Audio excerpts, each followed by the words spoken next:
প্রার্থনা করো তাহলে ক্ষমা হতে পারে, তাছাড়া উপায়। তখন তিনি ওই অম্বরীশ মার কাছে ফিরে এসেছিলেন 1 বছর পরেতে। এই ব্রহ্মাণ্ড ভ্রমণ করে, ব্রহ্মাণ্ডর পরেতে যেও এইসব জায়গায় এত জায়গায় ভ্রমণ করে 1 বছরে এলেন, তাহলে কিরম স্পিডেতে গেছেন বুঝুন।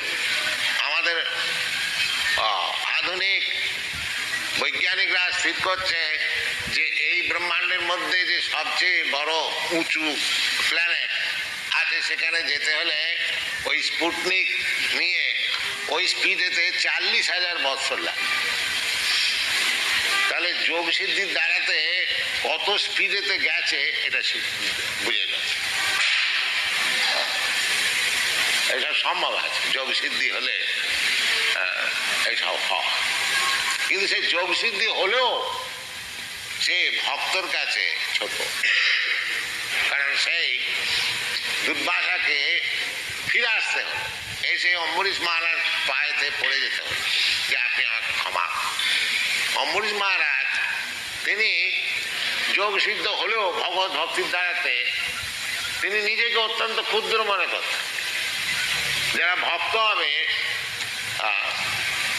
তাদের বাস্তবিক নিজেকে যোগ সিদ্ধি লাভ করতে হয় না, কিন্তু তাদের কাজগুলো এমন হয় সে যোগ সিদ্ধির অনেক বেশি। তাদের কাজগুলো এমন, তার কারণটা হচ্ছে যেমন একটি ছোট বাচ্চা, সে মস্ত বড় লোকের ছেলে, তার গায়ে যদি হাত দেয় তা তার বাবা তার যত টাকা আছে খরচা করে যে হাত দিয়েছে তাকে জব্দ করে। সেই রকম ভগবান হচ্ছে সর্বশক্তিমান। ভগবানের আশ্রয়তে যে সম্পূর্ণভাবে জীবনকে অর্পণ করেছে তার আর যোগ সিদ্ধির দরকার হয়। কেন? ভগবান হচ্ছে, ভগবানের নাম হচ্ছে Yogeshwar, master of the mystic power, Yogeshwar. যত্র যোগেশ্বর হরি। সুতরাং যোগ সিদ্ধির কি দরকার আছে? যিনি যোগের মালিক যোগেশ্বর, সে তাকে রক্ষা করছে। সুতরাং তার আর যোগ সিদ্ধির কি দরকার?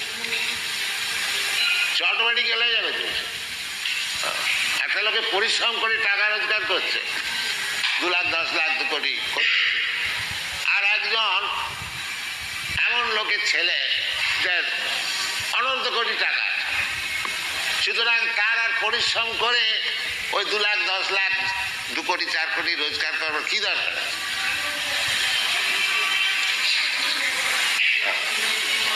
সমস্ত জিনিসটাই ভগবানের। যস্মিন স্থিতে গুরু নাপি দুঃখেন ন বিচালতে, ভগবদ্গীতাতে আছে যে ভগবানের আশ্রয় যদি কেউ থাকে তাহলে অত্যন্ত দুঃখের মধ্যে পড়লেও ভগবত ভক্ত কখনো বিচলিত হয়, কারণ সেই ভগবান ছাড়া অন্য কোনো জিনিসই দেখে না। বিপদ যেটা আসছে সেটাও মনে করে যে ভগবান পাঠাচ্ছে, তত্ত্বেনুকম্পা সুষমিক সমান। সুতরাং তার দুঃখের কোনো কারণ নাই, তার ভয়ের কোনো কারণ। এই বলবার উদ্দেশ্য হচ্ছে যে হিরণ্যকশিপুকে মারবার পর যে ভগবান নৃসিংহদেবের উগ্র মূর্তি সে দেখে ব্রহ্মা ইত্যাদি, ব্রহ্মা লক্ষ্মী শিব সব ভয়ভীত হয়, কিন্তু প্রহ্লাদ মহারাজ এই 5 বছরের ছেলে, সে কিন্তু ভয় পায়, কারণ সে ভক্ত কিনা। সুতরাং ওই ভগবান নৃসিংহদেবকে তিনি উগ্রমূর্তি প্রধান্বিত হয়েছেন, তাকে ঠান্ডা করবার জন্যে ব্রহ্মা আদি তারা সব স্তবতুতি করে যে আমাদের স্তবেতে ভগবান সন্তুষ্ট হবে না। প্রহ্লাদ, তুমি আমাদের চেয়ে অনেক ছোট হলো, তুমি ভগবত ভক্ত, তুমি ভগবানকে শান্ত করো। তিনি উগ্রমূর্তি হয়েছে। সেই সময় যে সমস্ত স্তব তিনি করেছিলেন, সেই স্তবের একটি কথা আমরা আলোচনা করছি। বলছেন যে ব্রহ্মাদয় সুরগণা মনায়ত সিদ্ধিয়া সত্যৈকতানগতয়ু বচসা প্রবাহৈ নারাধিতুং পুরুগণৈ রদুনাপি পিপ্রু কিং তোষ্টুমর্হতি সমে হরিরুগ্রজাত। যে ভগবান কে ব্রহ্মাদি বড় বড় দেবতাগণ সন্তুষ্ট করতে পারলেন না, এবং তাদের ভাষা, তাদের স্তুতি সে তো সাধারণ নয়। আমরা একটা কোনো কবিতা লিখতে হলে, পদ্য লিখতে হলে ভগবানের বিষয় কত চিন্তা করে ভালো করে লিখি। আর ব্রহ্মা তিনি একবারেতেই সমস্ত বিশ্ব ব্রহ্মাণ্ডের মধ্যে তার নাম হচ্ছে আদি কবি। তিনি নিজে রচনা করে, স্তুতি রচনা করে ভগবানকে সন্তুষ্ট করতে পারলেন না। ব্রহ্মাদয় সুরগণা, সুরগণা মানে দেবতারা, তারা আর মুনয় সিদ্ধা, বড় বড় যোগ সিদ্ধি, বড় বড় মুনি ঋষি সকলেই ভগবানকে স্তব স্তুতি করে ঠান্ডা করতে পারলেন না। সত্যৈকতানগতয়ু বচসাং প্রবাহ, সাত্ত্বিক বচনের। এই জগতের যে শব্দ সেটা সাত্ত্বিক, রাজসিক, তামসিক। কিন্তু তামসিক নয়, তামসিক বচনের দ্বারাতে ভগবানকে সন্তুষ্ট করা যায়, রাজসিক বচনের দ্বারাও পারবে। সাত্ত্বিক, সাত্ত্বিক মানে পূর্ণ জ্ঞানময়, ভগবানের নাম, লীলা, গুণ, পরিকর, বৈশিষ্ট্য, যে ভগবানের কাছে যে কিছু প্রার্থনা করা, এগুলি হচ্ছে কাম এবং লোভের দ্বারা। যে ভগবান আমাকে কিছু দাও, এইটি বেশিরভাগ। যেমন সকলেই আমরা মন্দিরে যাই, ভগবানের কাছে যাই, এই জন্যে বেশিরভাগ লোকে অন্য দেবতার মন্দিরেতে যায়। কেন? অন্য দেবতার কাছে প্রার্থনা করলে সেই প্রার্থনাটা শীঘ্রই ফলপ্রদ হয়। কাম কন্ত কর্ণান সিদ্ধি যজন্তে অন্নদেব। অনেক যেমন সব গ্রাম্য দেবতা অনুবসান করে যে মা শীতলা, মা মনসা, মা বা দুর্গা, রক্ষাকালী, এইসব আমার মনের বাসনা আপনি সিদ্ধি করে দেন, আপনাকে পাটা দিয়ে পুজো করবো, এই সমস্ত যেমন আছে না। এগুলি হচ্ছে রজস্তম গুণের প্রার্থনা। কেন? রজস্তম যাদের আছে তাদের দুটো জিনিস জীবনেতে হবে, কাম এবং লোভ। আর যাদের শতগুণ হয়েছে তাদের জ্ঞানটা প্রকাশ হবে, সে ভগবত তত্ত্ব জানতে পারবে, ভগবানের সঙ্গে কি সম্পর্ক এটাও বুঝতে পারবে। এটা বুঝে তারপরে শুদ্ধ সত্যগুণেতে যখন সে উপস্থিত হবে তখন ভগবত সেবা সে আরম্ভ। এই সমস্ত বিষয় কাম লোভ, কাম নষ্ট প্রায়শু অভদ্রেষু নিত্যং ভাগবত সেই বয়া ভগবতী উত্তম শ্লোকে ভক্তি ভবতী নষ্ট তত রজস্তমো ভাবা কামলোভ দয়াস্ত চেত এতই অনাবিদ্ধম। শুদ্ধ সত্যে পরিস্থিতির একটা শ্লোক আছে যে যখন এই ভাগবত ধর্মে সে লোকে আকৃষ্ট হবে, তখন এই যে হৃদয়তে যে 17 গুণ সব আছে সেটা শত নয়, রজগুণ তমগুণ আছে, যার ফলটা আছে। জগতের লোকেরা বেশিরভাগ তমগুণ রজগুণের দ্বারাতে প্রবাহ, শতগুণ নেই বলি এই জগৎ। সেই জন্যে সকলেই কাম এবং লোভের দ্বারাতে প্রবাহিত হচ্ছে। টাকা আকাশ থেকে পড়ে না, আপনাকে লক্ষ্য নির্ধারণ করে সেটাতে কাজ করতে হয়। কিন্তু আমরা এমন এক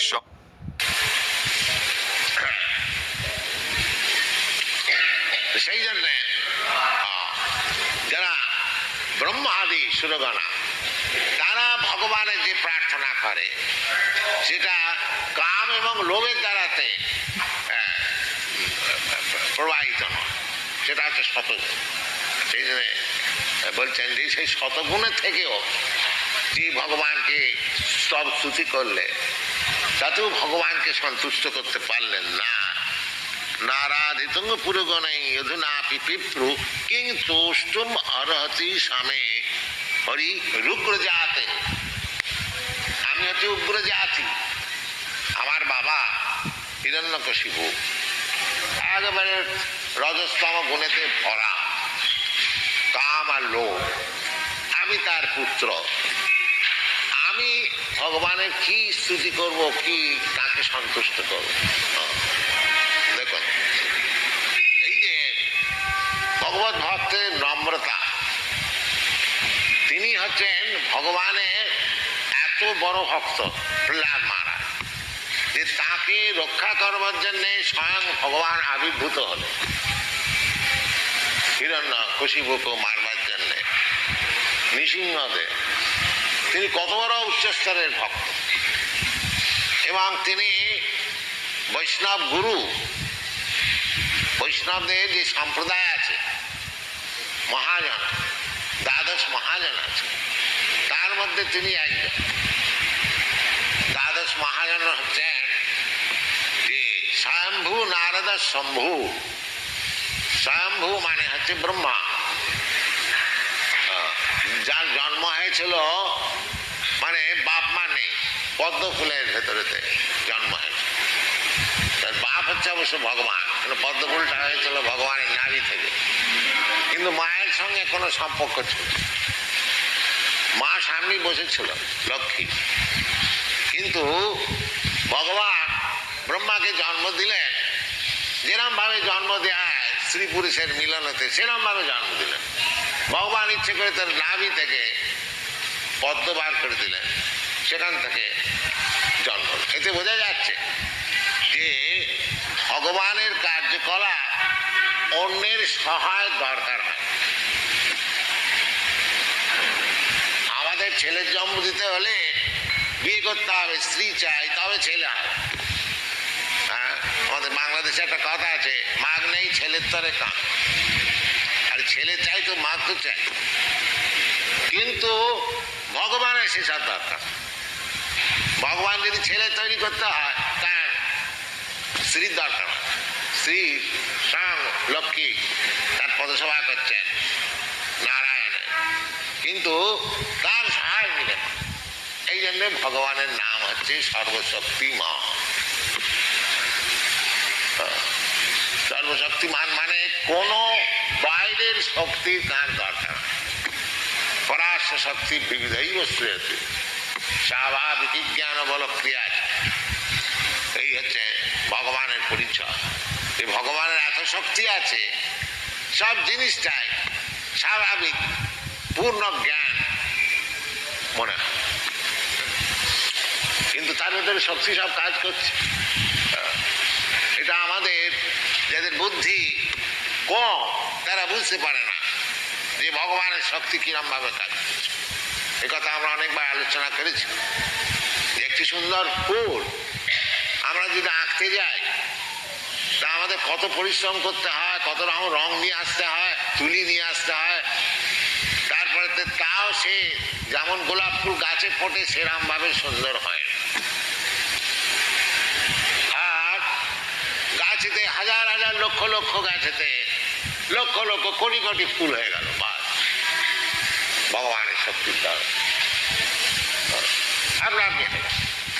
আপনার আপনা আপনি যাচ্ছে না, ভগবানের শক্তি যেখানে কাজ করছে আমরা দেখতে পাচ্ছি। যেমন একটা কোনো মেশিন, ইলেকট্রনিক মেশিন, এখান থেকে টিপে দিলে, বটন টিপে দিলে কাজ হয়ে যায়। যে মুখ্য সে জানে না, কিন্তু যে বৈজ্ঞানিক সে জানে কিরম ভাবে কাজটা হলো। মুখ্য মনে করলে যে এখানে টাইপ করছি, টাইপ রাইটিং মেশিন, 10,000 মাইলে যে টাইপ রাইটিংটা কি করে টাইপ করছে। কিন্তু যারা বৈজ্ঞানিক তারা জানে যে কিরম ভাবে ইলেকট্রনিক কাজ করছে। সেই রকম ভগবানের শক্তির দ্বারাতে সব কাজ হচ্ছে।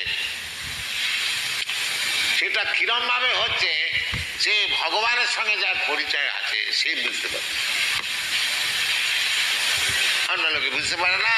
তারা বলছে নেচার আপনা আপনি হয়ে যাচ্ছে, ফাঁকতাল্লায় হয়ে যাচ্ছে, না এসব কথা সব ভগবানের কাজ, ভগবানের ব্রেন এমনি।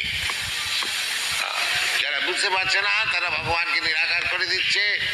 এই প্রকৃতিকে সব বেশিরভাগ তারা স্বীকার করছে। আর যে প্রকৃতির ব্যাকগ্রাউন্ডে যে ভগবান আছে, ভগবান প্রকৃতির পেছনে, প্রকৃতি যে ময়াধ্যক্ষে না প্রকৃতি সুরতি সচরাচরম, এটা তারা ধরতে পারছে। এটা না ধরতে পেরে ওই অসুর হয়ে যাচ্ছে, মায়া অপহৃত জ্ঞান। তাদের ওই যে সব জ্ঞান, বৈজ্ঞানিক তথাকথিত বৈজ্ঞানিক জ্ঞান, তারা ধরতে পারছে না।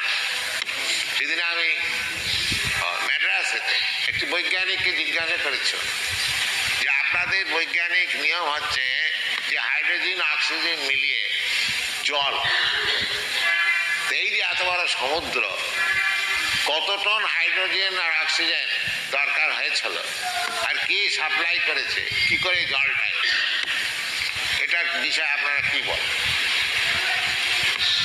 কি বলবে? চুপ করে রইল। কিছু আছে এখানে, কোনো বৈজ্ঞানিক আছে বলতে পারে যে এই যে hydrogen oxygen crore crore ton দরকার হয়েছিল, সেটা কে সাপ্লাই করেছে? এটা তো স্বীকার করতে হবে যে জল হাইড্রোজেন অক্সিজেন মিশিয়ে আছে, কেমিস্টরা বলছে। কিন্তু কত জিনিস আছে না, এর উত্তর রয়েছে ভগবদ গীতা, ভূমির অপানল বায়ু খঙ্গমনা বুদ্ধির ভিন্নামি প্রকৃতি অস্তধা। আমার প্রকৃতি, আমার শক্তি, অচিন্ত শক্তি, ভগবানের শক্তির দ্বারাতে এই সমস্ত হয়েছে।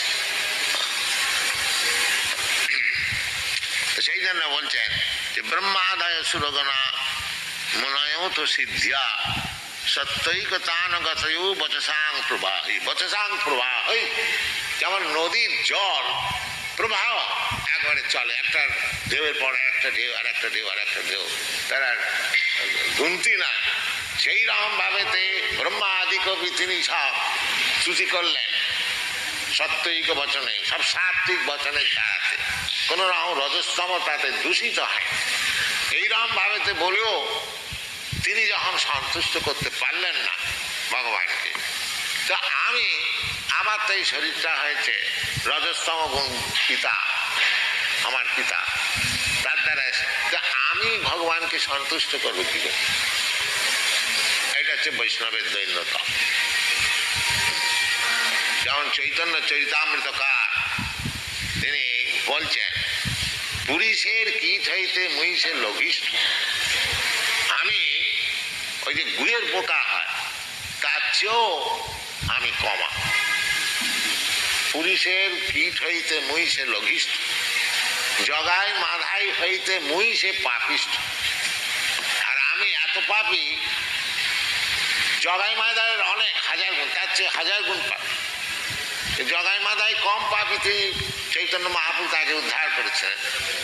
আমি এত পাপী, আমাকে কি করে উদ্ধার করেন?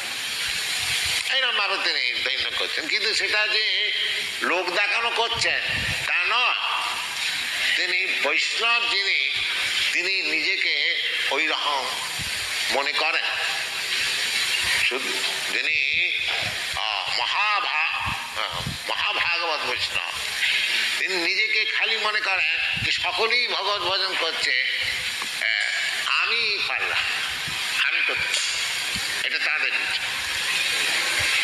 আর যারা কনিষ্ঠ অধিকারী তারা মনে করে আমি খুব বড় ভক্ত, আর সব কেউ ভক্ত। এই কনিষ্ঠ অর্থাৎ ভক্তি সুচান্যেষু স্বভক্ত প্রাকৃত স্মৃত, এই সমস্ত বিচার আছে। প্রহ্লাদ মহারাজ হচ্ছেন তিনি মহাভাগবত, তিনি মহাজন, ব্রহ্মাদয় সুরগণা, ব্রহ্মা তিনি হচ্ছেন এক মহাজন, দ্বাদশ মহাজন আছেন, তার মধ্যে প্রহ্লাদ মহারাজ আছেন। তিনি দৈন্য করছেন কোনো লোক দেখানো নয়, তিনি নিজেকে এরকম ভাবে অনুভব করছেন যে আমি আমার বাবা রজস্তম গুণের এইরকম ভাবে শরীর আমার।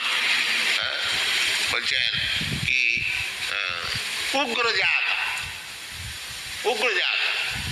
উগ্রজাত মানে কি, রজস্তম গুণটা থাকলে সে কেবল উগ্র হয়ে থাকে।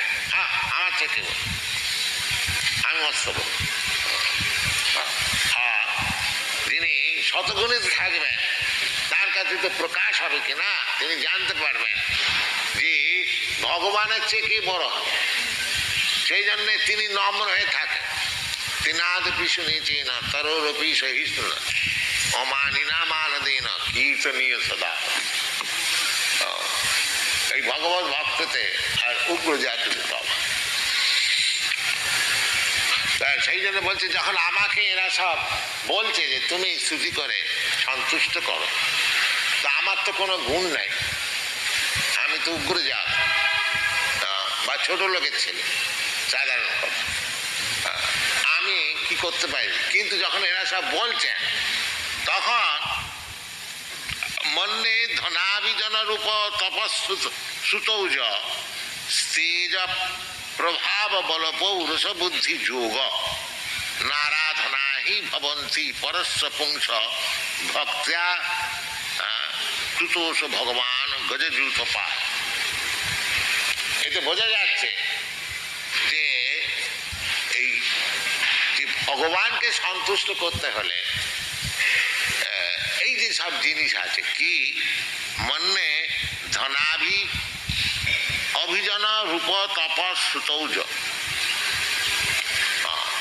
ধন এইগুলি সব পুণ্যের দ্বারাতে হয়, রূপ, তারপরেতে বংশ, ভালো ঘরের জন্ম নয়, তারপরে সৌন্দর্য, এই যে সব জিনিসগুলি, তেজ, তেজ মানে খুব শক্তি, প্রভাব ইনফ্লুয়েন্স, বল শরীরের বল, পৌরষ, এই সব জিনিস দ্বারাতে বুদ্ধি যোগ, খুব ইন্টেলিজেন্ট, এই সব জিনিসের দ্বারাতে ভগবানকে সন্তুষ্ট করা যায়। যদি কেউ মনে করে যে আমার অনেক টাকা আছে, আমি টাকা দিয়ে ভগবানকে কিনে নেব, আমি খুব বিদ্বান, আমি ভগবানকে লেখাপড়া দেখিয়ে ও বেদান্ত পড়ে আমি ভগবানকে লাভ করে নেব, বা শরীরের বল, এই সবগুলি ভৌতিক সম্পত্তি, যেগুলি সব প্রহ্লাদ মহারাজ বলছেন ধন অভিজন রূপ তপ সুতৌজ তেজ প্রভাব বল পৌরষ বুদ্ধি যুগ, এই সব যে ভৌতিক সম্পত্তি তিনি বলছেন ন আরাধনায় কি ভবন্তি পরস্য পুংস, এইগুলি যে সে যে ভগবান অপ্রাকৃত ভগবান, তিনি প্রাকৃত নন, পরস্য পুংস। পর মানে হচ্ছে ভগবান এই জগতের কোনো বস্তু, ভগবান হচ্ছেন অপ্রাকৃত, অধোক্ষজ, এটা হলো কি বোঝে না।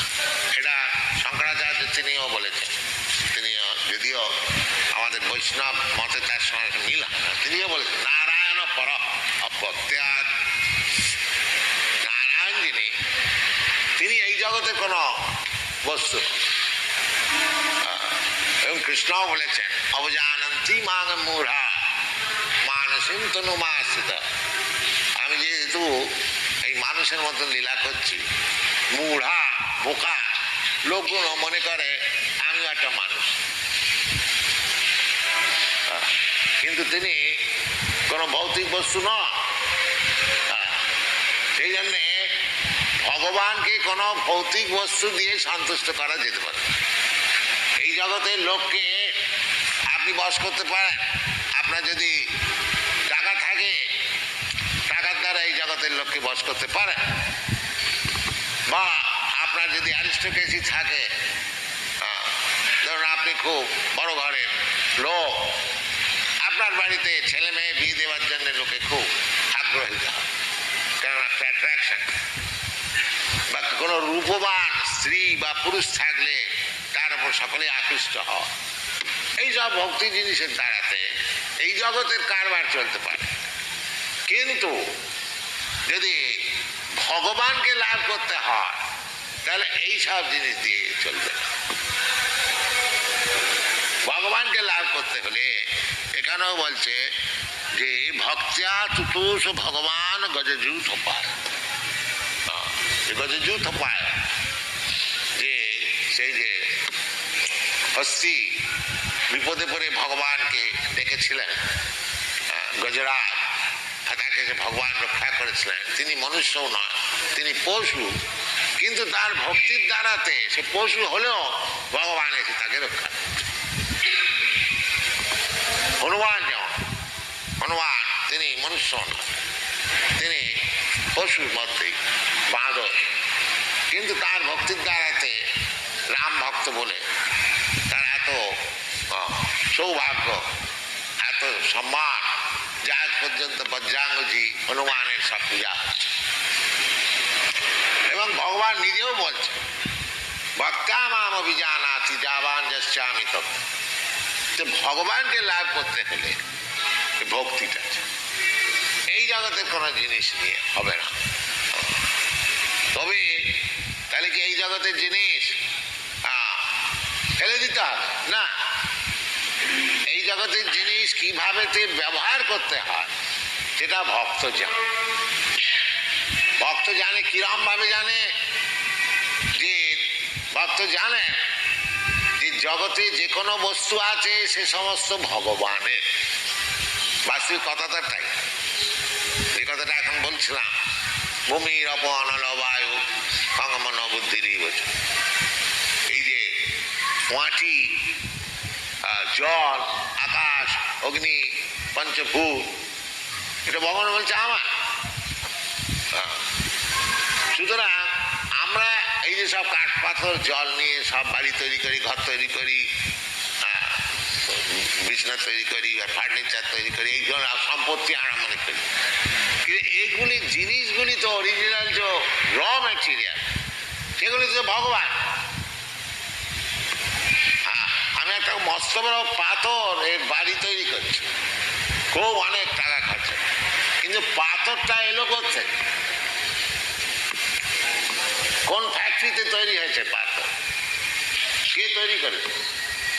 না, পাথর তো ভগবান তৈরি করেছে। সুতরাং পাথরটা ভগবানের হলো, তুমি হলে ভগবান, তোমার বুদ্ধিটা হলো ভগবানের, সব জিনিসটাই যদি ভগবানের হলো, তাহলে পাথরের বাড়িটা করে তুমি নিজের বলো কি করে? তোমার কখন হলো? কিন্তু এইটা হচ্ছে ভ্রম, এটা জানে এই ভগবত ভক্ত জানে। ভগবত ভক্ত জানে যে এই সমস্ত জিনিসটাই হচ্ছে ভগবানের, আমিও ভগবান। সুতরাং যা কিছু দুনিয়াতে হচ্ছে, কেন এই জগতের সম্পত্তিটা কি? এই কলকাতা আর শহরের এত সম্মান কেন? এখানে অনেক লোক আছে, আর সেই লোকরা হুটোপাটি করে অনেক সব বড় বড় বাড়ি টাড়ি তৈরি করছে, মোটর তৈরি করছে, কারখানা তৈরি করছে, কিন্তু প্রকৃতপক্ষে যে সে জীব, সে ভগবানের অংশ। আর যে কাঠ পাথর নিয়ে তৈরি করছে সেটাও ভগবানের একটা প্রকৃতি। এই দুটো জিনিস সংযোগেতে সব জিনিসটা হচ্ছে। সুতরাং এই সমস্ত জিনিস ভগবানের হবে না তো কার হবে? এইটা হলো বুদ্ধিমান কথা। আমার যে বুদ্ধিতে আমি একটা খুব সায়েন্টিস্ট হচ্ছি, বড় বড় কাজ করছি, সেই বুদ্ধিটাও তো ভগবান দিচ্ছে। একটু যদি কোনো আমার মাথাটা খারাপ হয়ে যায়, আমি দেখে এলাম এবার ম্যাড্রাসে ডাক্তার রাধাকৃষ্ণ এত বড় প্রেসিডেন্ট, এত বড় ফিলোসফার, সে তার স্মৃতিবিভ্রম হয়ে গেছে, সে আর লোককে কাউকে দিতে হয় না, কোথায় গেল তার বুদ্ধি? কোথায় গেল তার প্রেসিডেন্সি? কারণ তাকে যে শক্তিটা দেয়া হয়েছিল সেটা ভগবান উদ্যোগ করে নিয়েছে। সুতরাং সে একটা কি, একটা মাটির চুলের মতন বসে আছে, তাকে খেতে দিলে খেতে পায়, চাইতেও পারে না, পয়সা আছে, বড়লোক হয়, সকলেই সব খুব সেবা শুশ্রূষা করছে, কিন্তু করলে কি হয়, তার দফা পায়। সুতরাং এই বুদ্ধিটা থাকতে থাকতে যদি আমরা বুঝতে পারি যে সমস্ত জিনিসটা হচ্ছে ভগবানের, আমিও ভগবানের, সুতরাং সমস্ত জিনিস নিয়ে ভগবানের সেবা করাটাই হচ্ছে আমার জীবনের একমাত্র কাজ। সেইটার নাম হচ্ছে কৃষ্ণ কনসাস, কৃষ্ণ ভাবনা। এই জিনিসটা আমরা শিক্ষা দিচ্ছি। এই জিনিসটা আমরা জগতে শিক্ষা দেওয়ার জন্য চেষ্টা করছি। যারা বুদ্ধিমান তারা সব বুঝতে পারছে, তারা নিচ্ছে, আপনারাও নিন। এইটি আপনাদের কাছে প্রার্থনা। এটা তো আপনাদের দেশের জিনিস, আপনারা কেন ছেড়ে দেন? ছেড়ে দেওয়াটা মানে সেটা বুদ্ধি মানে না, যারা অল্প বুদ্ধি তারা এই জিনিসটা ছেড়ে দিচ্ছে। যাদের বুদ্ধিমান, কৃষ্ণ যে ভজে সে বড় চতুর। খুব বুদ্ধিমান না হলে এই কৃষ্ণ ভজন করতে পারবে। সুতরাং মহাজনের দিন কথা পন্থায় প্রহ্লাদ মহারাজ হচ্ছেন মহাজন। তিনি যেরকম বুদ্ধিমান ছিলেন, ভগবত ভক্তি, এই বুদ্ধিটা আমার বুদ্ধি না থাকলেও তার যদি পদানুসরণ করি, যে প্রহ্লাদ মহারাজ এইরকম ভক্ত, যদি ইনি যেরকম ভাবেতে কাজ করেছেন, ইনি যেভাবেতে ভগবত ভক্তি করেছেন, আমরাও ওইরকম করি। আমার বুদ্ধি নাই। যেমন একজন বোকালো, সে জানে না ইঞ্জিনিয়ারিং কি, কিন্তু একটা ইঞ্জিনিয়ার দেখিয়ে দিতে পারে, দেখো এইরকম করে এইটা করো, কলটা এরকম করে চালা, সে চালাতে পারে। সেই রকম মহাজন জিনগতস্য পন্থা, আমরা যদি মহাজনের পথ অনুসরণ করি, আমরা যদি ভক্তের আশ্রয় গ্রহণ করি, তাহলে আমাদের সঙ্গে যে ভগবানের নিত্য সম্বন্ধ আছে সেটা আমরা বুঝতে পারবো, তাহলে আমাদের জীবন ছাড়। ধন্যবাদ। বলুন, আপনাদের কিছু প্রশ্ন থাকে দেবো।